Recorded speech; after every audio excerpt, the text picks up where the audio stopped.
Welcome to Temples and Priests. From its foundation, the city of Memphis favored worship of the god Ptah. The main temple of Ptah was known as Hutkaptah, meaning Palace of the Ka of Ptah. The name of the temple, translated into Greek as Aegyptos, would eventually evolve into the modern name Egypt.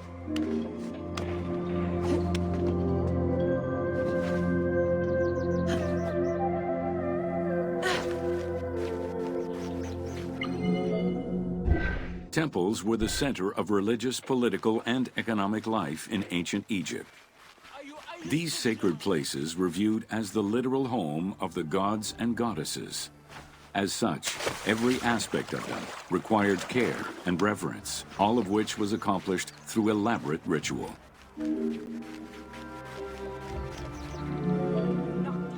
Located in the center of Memphis, the Temple of Ptah was the most prominent and imposing building in the city. The long walkway leading toward the temple, known as the Dromos, was guarded by rows of sphinxes. The entire sacred area was designed to keep the statue of the god protected, deep within the sacred enclosures that surrounded it.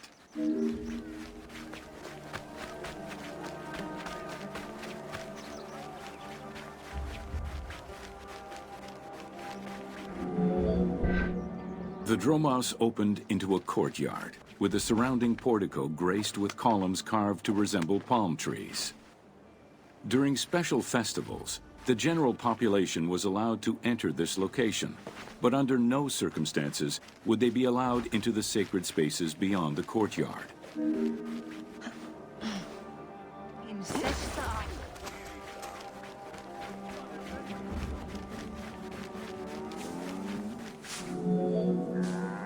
The Memphis Alabaster Sphinx was discovered in 1912, almost completely buried in water and sand. 8 meters in height and weighing in at roughly 90 tons, it is still mounted on its original pedestal. Though it is called the Alabaster Sphinx, it was in fact carved from common calcite rock, which is similar in appearance and texture to alabaster.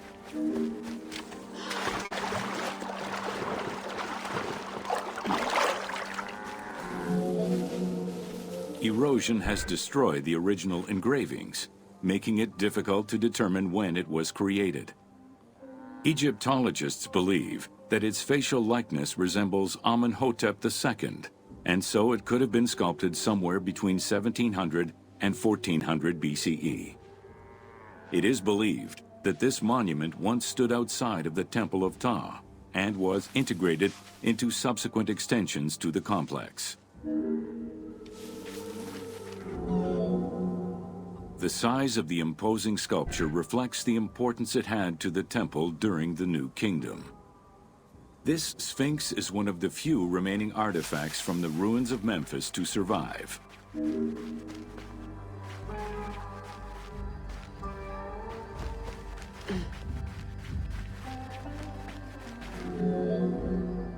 In Egyptian culture, some animals were associated with gods, while others were considered to be living gods. The Apis bull was believed to be a divine entity. The earliest mention of the Apis bull in ancient Egypt goes back as far as the first Egyptian dynasty.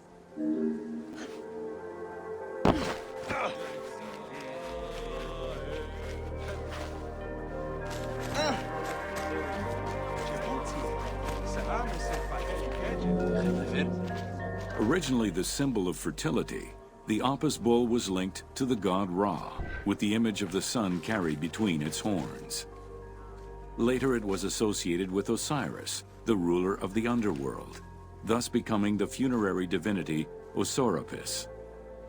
During the 18th dynasty in Memphis, the Apis bull's association with the city's deity earned it the title Herald of Ptah. The Apis bull was so revered that even Alexander the Great, upon his arrival in Memphis, gave honor to Apis. The Apis bull lived with its harem in a sacred barn located in an enclosure in the Temple of Ptah. Each bull bore 29 signs representative of its divinity. Among them, the bull had an eagle-shaped mark on its back, a double tail hair, and a scarab-shaped mark under the tongue. The signs were intended to correspond with the lunar cycle. After its death, Egyptians would search for its reincarnated form among the livestock.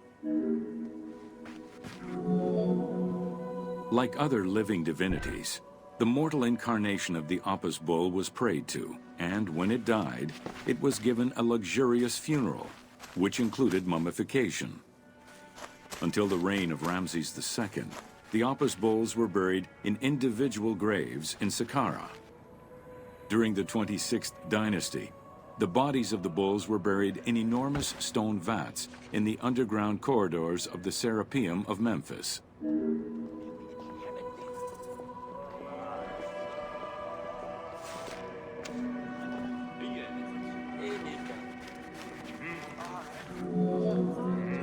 Ancient Egyptians believed that temple rituals were essential to maintain order in the cosmos and allow communication between humans and gods. The pharaoh was required to bring offerings as part of a twofold promise made to the gods: to remain a just ruler and to prevent chaos from entering Egypt.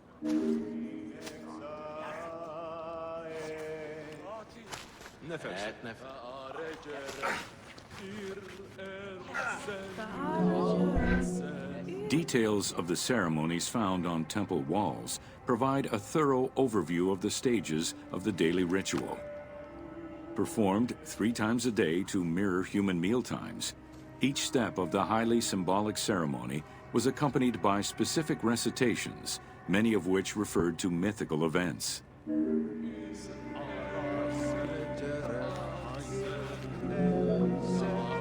The high priest would first awaken the sleeping god with a chant. Then the seals of the shrine's doors were broken and the bolts drawn back. The act of swinging open the doors was a symbolic gesture where sight was granted to the deity. The priest would then bow and kiss the ground.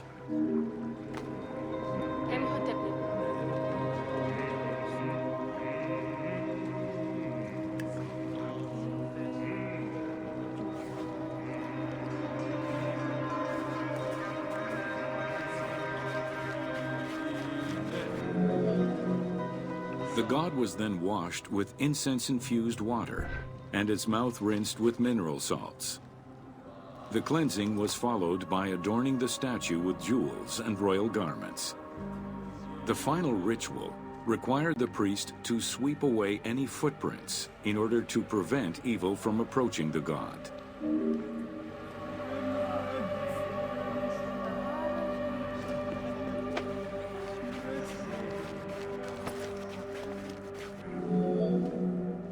Heredity was the primary source of new recruits.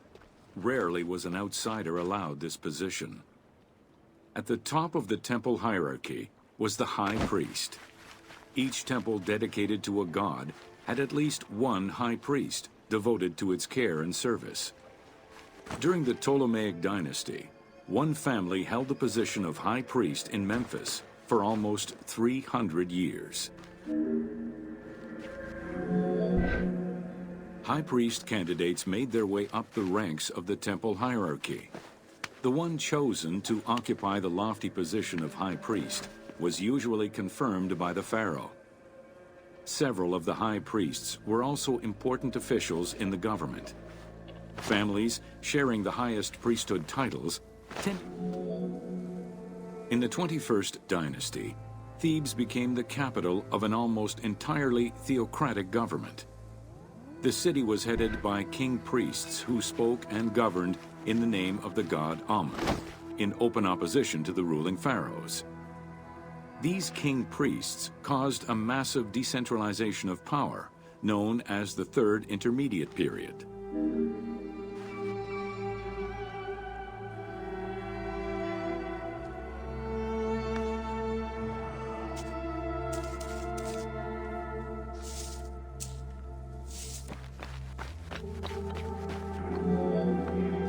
The educational institution in ancient Egypt was known as the House of Life. Attended by the offspring of the elite and the clergy, It was a place tailored to the social status of its attendees. The earliest references to this type of institution date back to royal decrees of the Old Kingdom.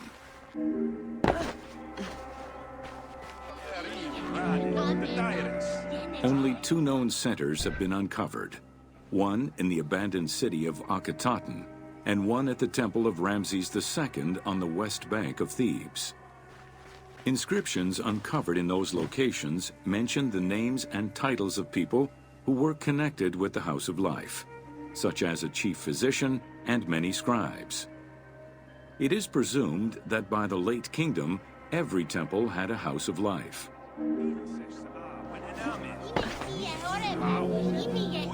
The House of Life offered training for the elite, destined for occupations such as astronomers, doctors, veterinarians, diplomats, architects, translators, or theologians.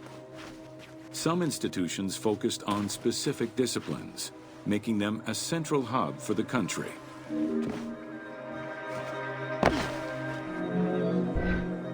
Not limited to instruction for young students, the House of Life was a source of reference for many scholars, with rooms dedicated to papyri of many disciplines. Because papyri were preserved there, the Greco-Romans referred to the House of Life as a library.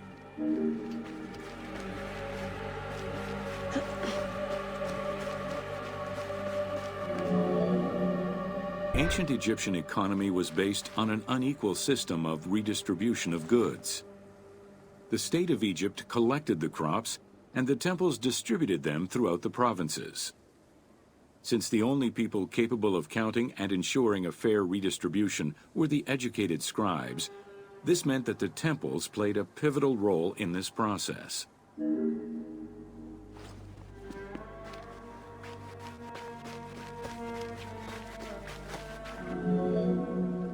There are records of pharaohs making offerings of large tracts of land and animals to temples in order to maintain their favor. Ramses III offered generous gifts to the temple of Amun in Karnak in such a manner. Palaces, warehouses, and granaries were built inside the temple compound to better control the redistribution of goods. The size of the recorded numbers of goods, combined with every other function filled by temples, only serves to confirm their might as economic, religious, and political centers of power within Egypt.